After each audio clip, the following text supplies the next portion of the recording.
So in this video, I'm just going to open up and tell you a bunch of stuff about me. TMI, as you say. I don't mind sharing my medical history with people. My name is Steven. I'm going to be doing like an ultra low carb diet, what some people might call the carnivore diet, but it's not really the carnivore diet that they're doing. I don't think for me personally, carnivore is more just like beef and salt and water. But a lot of people are doing carnivore diets that incorporate things like eggs and, cheese that doesn't have any carbs in it, which is most likely what I'm going to do. Why am I doing that? Well, like I'm a hypochondriac, although now they call this health anxiety or something like this. You get extreme anxiety over your health. You think you're dying essentially, right? I'm going to tell you a little bit in this video. I'm going to maybe shock you. You might want to listen into the video. And if this is something that you resonate with, or you know somebody that it might resonate with, share with them, or else just subscribe. These are low effort videos. I'm not doing fancy editing and stuff like that. It's just going to be me talking for therapeutic reasons. And I'm also going to post these up on my Twitter account. So why do I think today I have Lou Gehrig's disease? Well, I don't, probably. But we always have to look at what's happening now and then think about what's happened in the past. So for example, today, starting last night, I started getting weird, like wormy feelings in my calves. Now, this could be a number of different things. It could be a magnesium deficiency. So I started taking some Natural Calm, which is the best product in the world, which is fantastic because most of us are low on magnesium. But at the same time, like I started taking that, and I go to the gym and I look and, oh, look at that. My right calf is smaller than my left calf. What does this even mean? Well, I start Googling symptoms. Oh, look at that. I have Lou Gehrig's disease. Well, you probably don't have Lou Gehrig's disease because you got to think really long into your past when you get these things. You got to think about what might happen in the past. Now, about 6 years ago, I want to say, I was moving boxes out of a truck and I slipped and I hurt my back so bad that for the next week, I couldn't even move around. It was terrible, horrible pain. I dragged my butt to a chiropractor, cash pay, because, and I didn't have the money for it. He popped a bunch of stuff. Nothing really helped. And then I found a book called How to Fix the Back or something like that by a doctor who said journaling and stress. And we were going through a lot of stress at the time. And like that, it got better. But I did have like a weird numbness in my leg, and I've had it for 6 years. So now I look at my calf today and I start thinking I'm going to die. Well, that's what I'm hoping to try to weed out with where I'm at with this whole carnivore diet thing. So this is just an introductory video. I don't know how long these videos are going to go. I'm going to do them every single day, so you can come back to the channel if you want to carry on with the journey. This will just be named Video 01, and we're going to talk about that. So if you don't know what it is, the carnivore diet is like an enhanced version of the keto diet. Now, a little background on me. Growing up, my parents had some pretty strict rules for dieting and food and things like this. Like, we weren't wealthy. We weren't poor by Canadian standards, but I do remember having to go to food banks when I was a kid. But the parents, my mom and my dad, they always fed us. But a lot of it was not very quality food. Like, for whatever reason, we didn't eat beef when I was a kid. So we had a lot of chicken and turkey. And I remember a lot of like cut up chicken or turkey hot dogs sauteed in onions or chicken bologna. Those are not good foods, but it is what it is, right? But we didn't have a lot of fast food, partially, I believe, because it was expensive, and also probably because my parents knew better. But I grew up as a child in the 80s, back when KFC was just a place where you would go in and order food and wait around in this weird clinical waiting room area with usually an island in the center and just the person you order your food from, and then you'd leave. Fast food has become much more prolific, but of course, what did I do as soon as I was able to get fast food and I was living on my own? I started eating it all the time and I gained a lot of weight.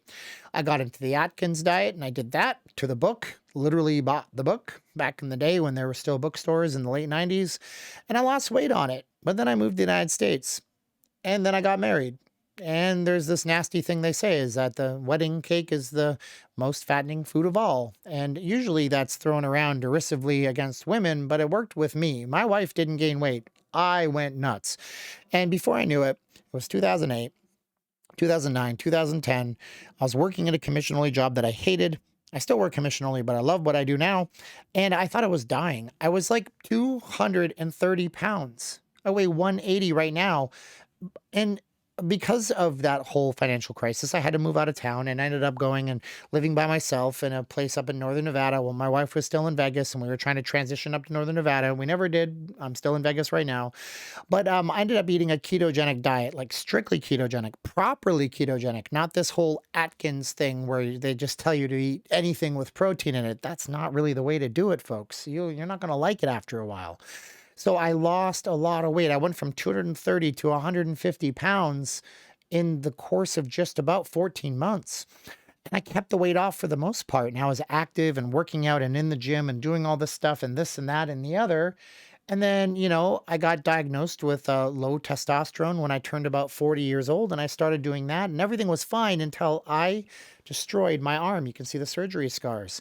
Now, because God and brought all these beautiful people to me on my other YouTube channel, they pitched in and did a GoFundMe. Now I have health insurance now, but I didn't then, and I got this fixed. But in by doing that, I'm wondering, did I ruin myself? And that's where I'm at with this. Did I F up everything? I didn't take opioid medications after the surgery because I don't like opioid medications. I've seen too much about Purdue Pharmaceuticals and all these companies and these things. And I researched a little bit about how some people are just prone to addiction. And I know that's the way I am. I have no food control. And so I didn't want to take opioids. So I took 600 milligrams of Advil and timed it out like every 6 hours. Maybe that ruined my body. Maybe I damaged my kidneys. I don't know, because the blood work I had that came back just about a week and a half ago showed things that could indicate kidney issues. But then again, I've been fasting and doing intermittent fasting, and I was eating 150 grams of protein at night in a very short period. Maybe that made the test go positive, because that does help. That does happen to bodybuilders. And then you can hear I have bronchitis right now, right? Well, one of the things on my blood test said this reading, it's like nymphs and lymphocytes or something, was high, indicative of COVID. Well, I never tested positive for COVID, but I got bronchitis a few days after getting the test. I'm not even joking with you. Maybe that's what it was. But then this twitching and this muscle spasming and the calf muscle. So I'm a headspace. I'm terrible. So I started looking around, inflammation. I got inflammation markers. But then again, I do have an Achilles tendon in my arm and an implant, so I'm healing. So I figured, why not just go deep, change the diet up, see where I end up. Look, if it's inflammation, if it's neurological, I'm going to see improvements either way, right? I'm never going to be hungry.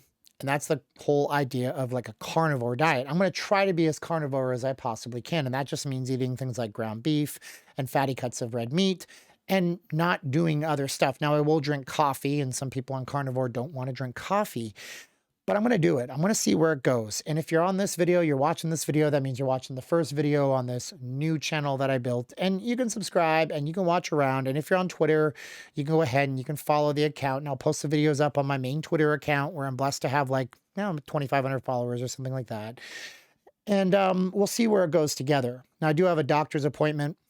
It's an online virtual doctor thing coming up on March 15th. I'm going to go over some things, and we're going to talk about changing the lifestyle up. And hopefully it's nothing. I mean, look, I hurt my back 6 years ago. Maybe this is something that I just never noticed before, right? And I have had little twitches in the leg before, but the muscle size, it's really troublesome to me. So I don't know where it's going to go. We're going to find out as we go on, bit by bit. This has been very therapeutic, and I appreciate you guys so much. So thanks for watching. Share the video, like the video, share the channel if you think it'll help somebody else. We're all a little bit neurotic. I'm way neurotic on this stuff, so I'm not perfect. And I just pray to God, Jesus, every day that I can be more like him, and that you guys can, know that you might not be the only person out there going through stuff. So I'll post another video tomorrow. We're going to call this 01. I'm just going to number them 01, 02, and then I'll put a title behind them. Thanks so much. Bye-bye.